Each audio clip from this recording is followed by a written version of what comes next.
Selamat malam, berjumpa kembali bersama saya Sandro Jabrik Wong Ganteng sak donya. Mohon untuk tidak menyebutkan nama dan identitas dalam peromongan ini karena peromongan ini saya nekan dalam konten YouTube. Gimana Mbak E? Nggih, siap. Niki kula badhe tangkep. Saya mau tanya. Boleh. Ini saya kan di Indonesia. Siap. Baru pulang dari Hong Kong. Siap. 1 tahunan lah. 1 tahun. Mau 1 tahun. Kurang 1 bulan. Siap. Nah, ini kan majikan saya kan mau ngambil saya lagi. Siap. Lah, ini kalau calling visa, itu prosesnya gimana ya, Mas? Gampang, calling visa ya tinggal majikannya ngobrol sama kita, agent.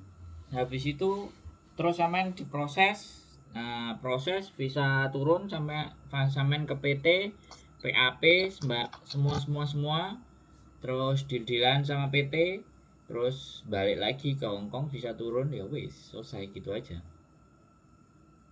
Oke, tapi aku mau tanya lagi Mas, ini masalahnya, ini kan dulu itu masuk yang dulu itu dataku sama di Indonesia itu kan nggak sama paspor. Terus masalahnya kan aku mau pulang niatnya kan mau meluruskan data-data itu, tapi kan akhirnya nanti malah nggak. Aku mau merubah apa jenenge, mau buat KTP sama paspor, tapi masalahnya kan tahunnya itu nggak sama paspor. Dataku yang kayak kakak, kayak ijazah itu kan nggak sama Mas. Maunya kan 8, yang aslinya 84, tapi kan dulu di PT itu kan aku dituakan gitu loh Mas, jadi diganti 83. Terus aku kan tadi kan ke kantor desa disuruh ke pengadilan kota. Lah sudah di pengadilan katanya suruh ke kantor desa lagi ngerubah akte, tapi katanya juga tidak bisa kalau ngerubah paspor. Terus masalahnya ini Mas, paspornya ini kan masih berlaku sampai 2007 gitu loh. Aku kan eman gitu loh Mas. Terus saya kan sudah buat itu KTP yang itu loh, katanya yang metrik apa yang seumur hidup itu loh Mas. Baru buat aku 1 bulan terus baru pulang terbang ke Indonesia aku gitu loh. Jadi kan aku bingung Mas, ini terus gimana ya prosesnya. Terus kata yang kantor desanya, kamu kalau ini paspormu masih bisa digunakan kalau PT-mu maksudnya tidak memerlukan KTP, lebih baik jangan buat KTP dulu, kamu pergi ke Hong Kong dulu. Nanti kalau kamu sudah nggak mau kembali ke Hong Kong, baru kamu buat KTP Indonesia gitu loh. Orangnya nyarankan gitu. Terus aku sekarang bingung gitu loh, aku nggak punya KTP, terus aku gimana bisa, maksudnya prosesnya kalau nggak pakai KTP Indonesia itu bisa nggak ya gitu, pakai paspor gitu. Aduh, aku bingung. Udah, ngomongnya udah. Sudah Mas. Kalau ya, udah sudah. ganti saya ngomong ya, jadi jangan dipotong. Oke.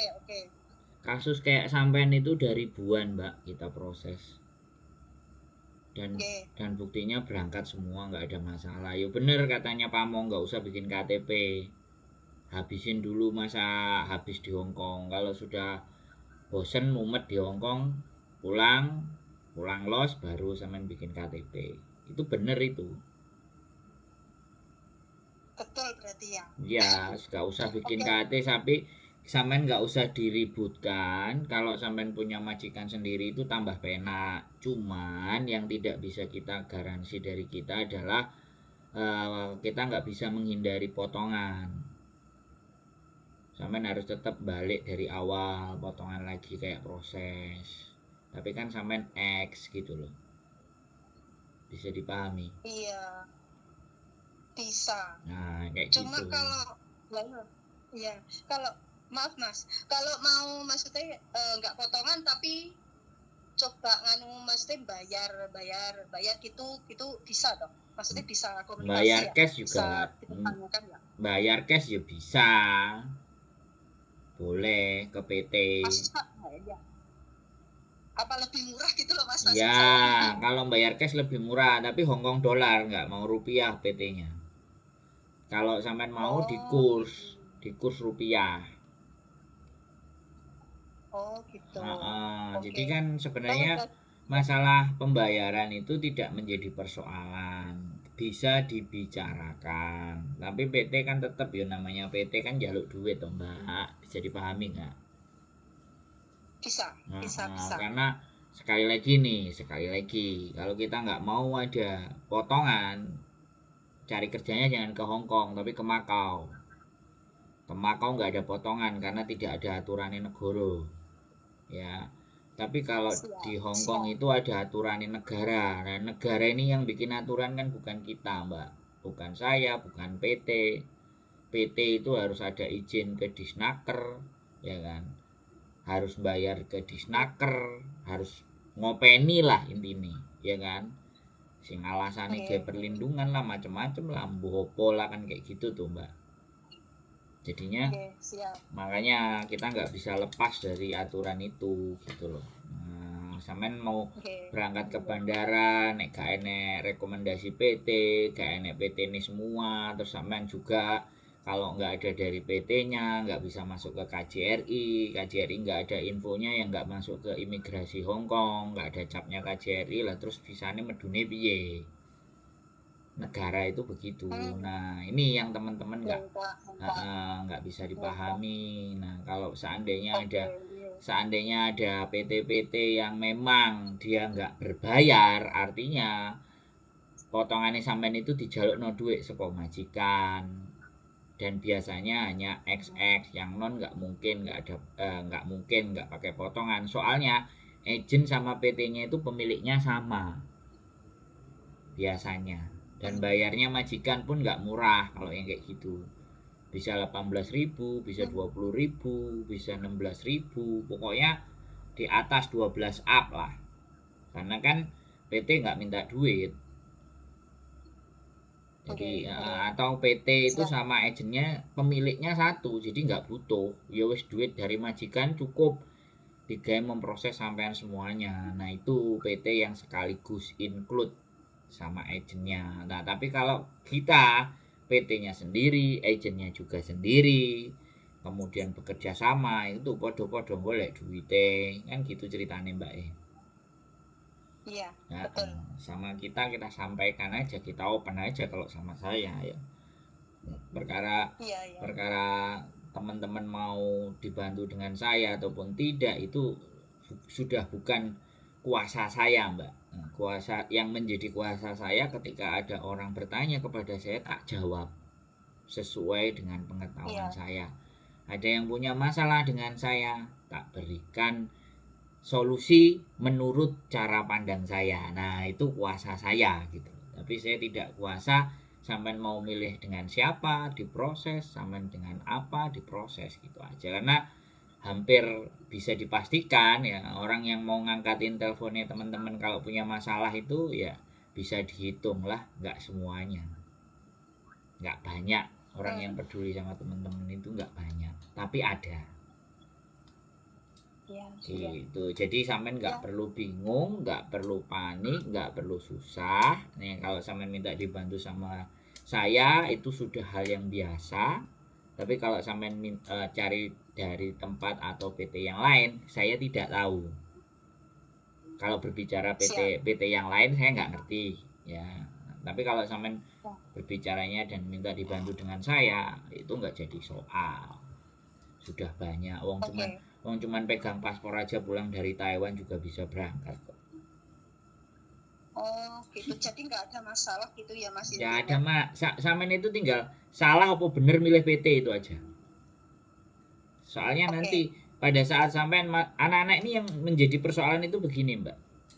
Udah pulang ke Indonesia, udah lama di Indonesia ya, kemudian pingin proses lagi ke Hong Kong. Nah, proses ke Hong Kong ini nggak nyari majikan, nggak nyari agent, yang dicari PT dulu. Otomatis PT biasa, mana KTP, mana paspor, mana surat nikah, mana surat cerai, semuanya jaminan toh. Begitu dia nggak dapat majikan, nggak ada majikan sebulan, 2 bulan, 3 bulan, 4 bulan, kan ngowoh. Lah, ketika ngowoh, anak-anak kan mau minta dokumennya, bayar MD. Gurung lapo-lapo, gurung diapa-apakno MD. Paham nggak? Sekarang proses hari-hari ini itu cari majikan dulu, ketemu majikan, baru ora usah nyari PT. Ya, majikan itu misalnya punya agent ya wis agentnya suruh hubungi biar agent yang koordinasi dengan PT. Kitanya nggak ada urusan sama orang PT. Kita ada urusannya orang PT kalau dokumen-dokumen nanti misalnya paspornya mati ya kayak sampai ini bleedru nggak ada masalah baru PT akan menghandle. Tapi agent kan sudah ngonek duluan ke PT sebelum sampai yang connect. Bisa dipahami nggak? Iya. Nah, makanya salahnya teman-teman itu yang pertama cari PT, yang kedua cari sponsor sama PL itu sudah nggak zaman. Proses hari-hari ini untuk X ya, untuk X. Itu udah kalau kayak gitu kepanjangan jalurnya.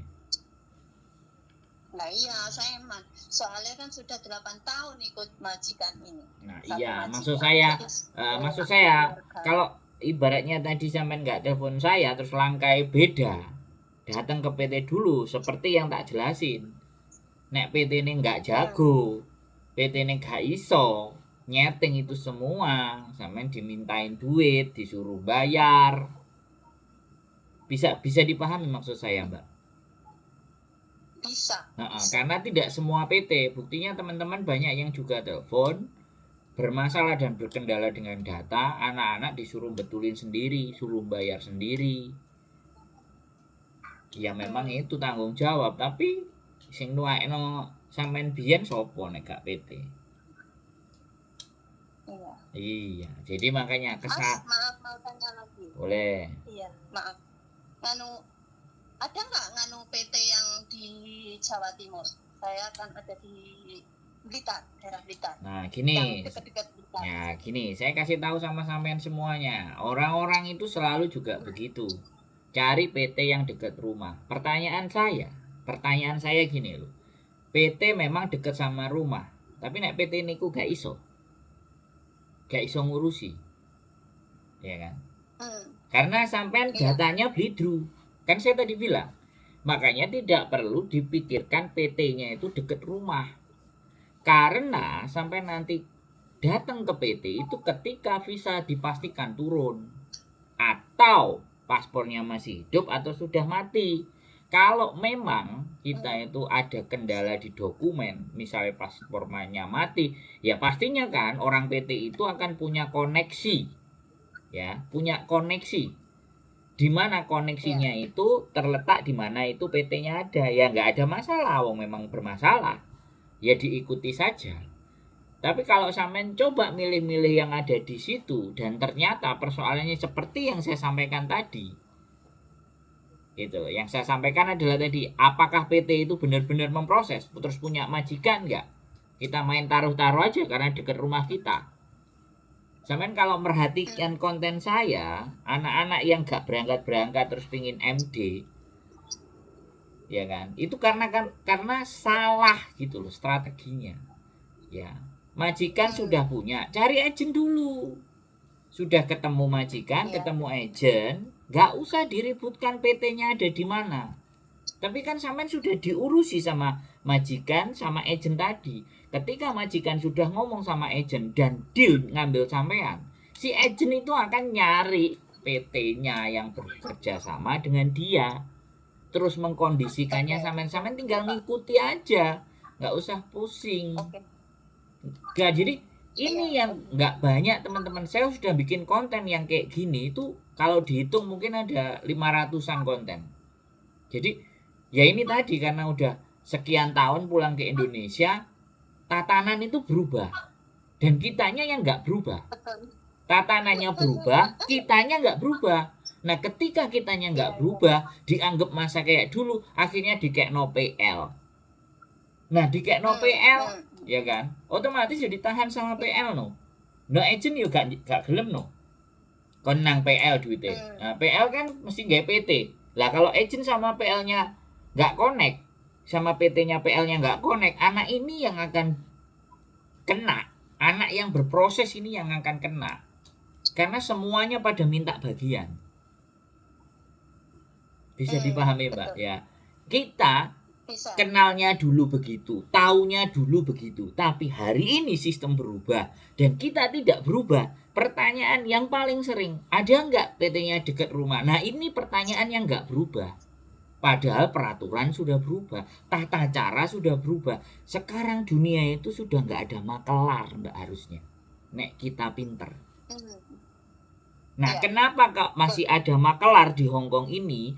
Karena pemerintahnya masih memberikan buat swasta untuk mengelola. PT itu kan swasta, agent kan juga swasta, nggak kayak Filipina. Filipina sudah direct antara majikan sama CC-nya, bisa connect, langsung kasih ke konsulatnya Filipina, tanda tangan jebret, imigrasi, selesai. Nggak usah pakai agent-agentan, nggak usah PT-PT-an. Nah kalau kita kan nggak, berarti kan negaranya kita yang masih menghalalkan percaloan dan permakelaran. Karena ada undang-undangnya, negara ini nggak boleh berbisnis. Jerene ngono. Bisa dipahami mbak ya. Nah begitu loh. Nah, ini konten saya ini agar semuanya teman-teman tahu, ya kan. Nggak ada yang jelentrehinya sampai kayak gini mbak. Kalau aku yakin PT agent gak duwe keinginan ngomong kayak gini, lah aku aja YouTuber aja. Gak apa-apa, gak ada masalah buat saya. Saya kepingin teman-teman saya itu ngerti, teman-teman saya itu pinter, ya nggak harus ikut sama saya juga. Masih di tempat-tempat lain tapi pegang omongan saya. Sekarang banyak juga anak-anak yang dapat majikan yang bleset, ya. YouTuber pun belum tentu semuanya benar, belum tentu semuanya sama. Ada yang berorientasi duit, penting masuk cuan, tapi ora roh nasibe arek sing diproses. Ada beberapa yang teman-teman masuk oleh majikannya amburadul sakarepe, belum 1 tahun sudah gak kuat, ingin break kontrak, ya kan, wis mari break kontrak, pingin cari majikan lagi karena cek butuh duit, masih dipersulit lagi, suruh minta surat keterangan dari PT yang lama untuk ngemail ke KJRI loh, aturan meneh. Kate pindah agent anaknya harus disuruh begitu, otomatis yang ngasih duit PT no. Ya kan, ngasih duit PT untuk ngemail ke KJRI, baru dia dengan agent baru, PT baru. Intinya anak yang belum 1 tahun ini kalau pergi dari PT itu dia harus buka ID Rekom. Nah ini loh ID Rekom ini loh, ini government punya, pemerintah punya. Dan kenapa harus anak-anak dipersulit? Karena alasannya mereka biar nggak ganti-ganti majikan. Nah saya ini nek digebuki, ya kan, nek dipukuli, dianiaya, kan case-nya nggak bisa begitu juga gitu loh, nggak fleksibel. Gitu loh mbak. Makanya harus di awal itu benar-benar make sure. Kalau kayak sampean kasusnya majikan lama mau sowai, tapi sekali lagi ingat, majikan sekarang sama perangai majikan hari ini belum tentu sama dengan perangai majikan sampean waktu dulu, karena usianya udah bertambah. Tapi setidaknya 50-60% sampean sudah model majikan sampean seperti apa itu kan sudah punya gambaran gitu. Tapi kan nggak ngerti kenyataan faktanya hari ini ya. Kalau dia kena demensia, kena pikun, terus berubah, nah ini kan kita juga nggak ngerti juga loh ya mbak. Sekali lagi aku ngomong bicara buruknya saja ya kan, ya mudah-mudahan sampean nggak begitu. Tapi kalau kita berbicara buruk, kemungkinan itu kan bisa terjadi. Ya syukur-syukur sampean majikannya masih sama kayak dulu, perangainya it's okay. Hong Kong hari ini sama bulan depan sama tahun depan itu udah nggak sama. Anak-anak hari ini walaupun sudah ex Hong Kong 10 tahun, 8 tahun, 9 tahun, 2 tahun, 3 tahun, 18 tahun,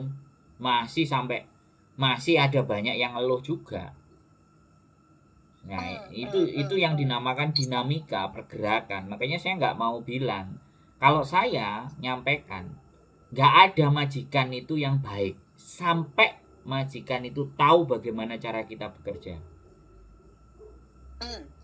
Nah jadi kualitas dan kemampuan kita bekerja setelah dilihat sama mereka.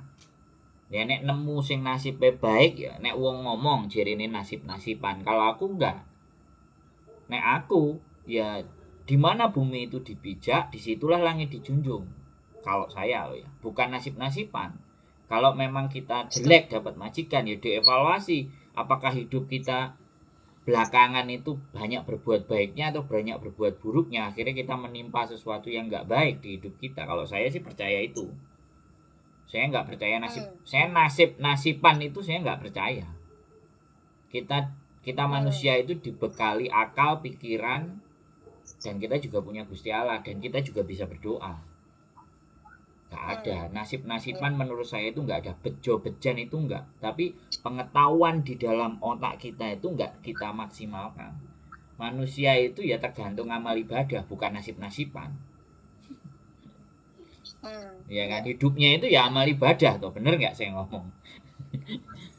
Nek amal ibadah baik ya oleh api. Nah nek giliran kita merasa amal ibadah baik kok kita elek, ya sebenarnya kita ya aslinya ya elek, masih belum baik. Makanya belajar terus untuk jadi baik kan begitu Mbak persoalannya. Sudah jelas persoalan dokumen dan segalanya itu tidak menjadi persoalan. Kalau sama saya, kalau PT lain saya nggak berani ngomong, takut salah ngomong nanti. Tapi kalau dengan saya ya insya Allah kan kita bisa proses, apalagi sampean pegang majikan sendiri. Dan ke PT-nya kalau di tempat kami ya selama paspornya masih hidup ya nanti setelah turun visa. Tapi kalau dokumen ada yang selegenje dan segala sesuatunya, menurutku kalau paspor masih hidup biasanya enggak. Tapi kalau paspor mati, nah itu biasanya disuruh datang dulu disuruh datang dulu kita ke PT untuk didesain ABCD, dikondisikan agar bisa keluar paspor. Karena mau nggak mau kalau nggak ada paspor kan nggak bisa berangkat. Iya. Ya, jadi tak sampaikan di depan seperti itu. Aku mau ngomong nang buri, ya kan? Gitu. Ya kalau ini pun paham. Terus niki selanjutnya kula tak nganu menghubungi Jose Krien, kula tak komunikasi. Nanti nanti saya kasih nomor Mas Sandro ke Bos ya. Ya nanti gitu. Nanti untuk agentnya kita kasih nomornya orang Hongkong atau istri saya aja. Jangan saya hanya kesampaian saja. Soalnya aku kantonisnya untuk Belgedes Mbak. Jadi ini biar diserahkan sama yang sama bujuku yang agent atau yang Hongkong punya nggak ada masalah. Yang agent kan bujuku sih sebenarnya. Itu sih Mbak. Ya semangat. Apalagi? Anu nih sama nomor teleponnya, maksudnya nanti Ripon kula nganu ngasih nomor HP nih sampean ke bos napa? Sampean ngomong dulu. Sampean diskusi dulu. Kalau ACC baru sampean hubungi saya, tak kasih nomornya. Untuk majikan nelpon agentnya gitu loh. Bisa dipahami nggak? Bisa. Nah, jadi sampean deal-dealan dulu. Oke Mas, majikan mau agentnya ada di mana? Agentnya ada di mana? Majikan mau menghubungi. Lah, sampean tak kasih nomornya.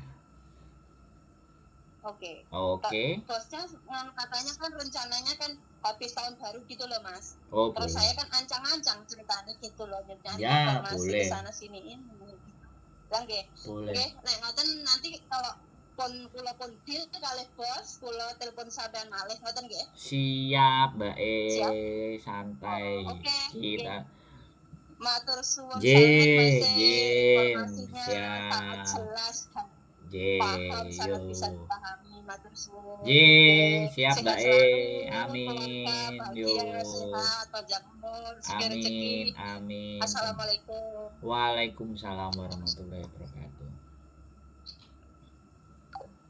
Oke teman-teman semuanya ya, wis berkali-kali saya akan bikin konten yang seperti ini sesuai dengan pertanyaan, mau diulang 1000 kali pun it's okay fine ya. Tetapi penonton setia saya pasti akan tahu. Tapi kalau nontonnya setengah-setengah atau jarang-jarang atau ya asal kepingin nonton aja ya nggak apa-apa. Kalau ada yang nggak ngerti ya boleh ditanyakan.